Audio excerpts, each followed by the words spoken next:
బయటకు వచ్చిన తర్వాత ఎందుకు కేసీఆర్ను వరుసపెట్టి తిడుతున్నారు అందరూ? రీజన్ ఏమిటి? దీన్ని నాశనం చేసే కదా, దేన్ని? ఈ వ్యవస్థనే నాశనం చేసింది కదా. ఏం చేసిండు ఆయన కుటుంబాన్ని తీసుకొచ్చి కుటుంబం పాలు చేసి పార్టీ నిర్మాణం నాడు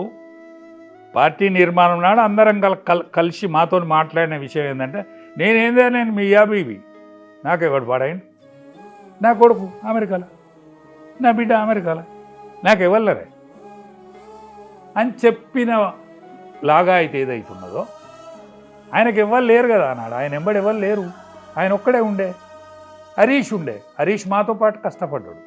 ఏ మాట కా మాట, హరీష్ మాతో పాటు కష్టపడ్డాడు. మాతో పాటు కాదు, మాకంటే ఇంకా ఈ సమయంలో ఎక్కువ కష్టపడ్డాడన్నా తప్పులేదు. అందరినీ భరించిండు ఆయన. ఎవరం పని చెప్పినా చేసేటట్టుగానే ఉండేది. కానీ నీ కుటుంబ సభ్యులు వచ్చిన తర్వాతనే కదా ఇది నాశనం అయింది.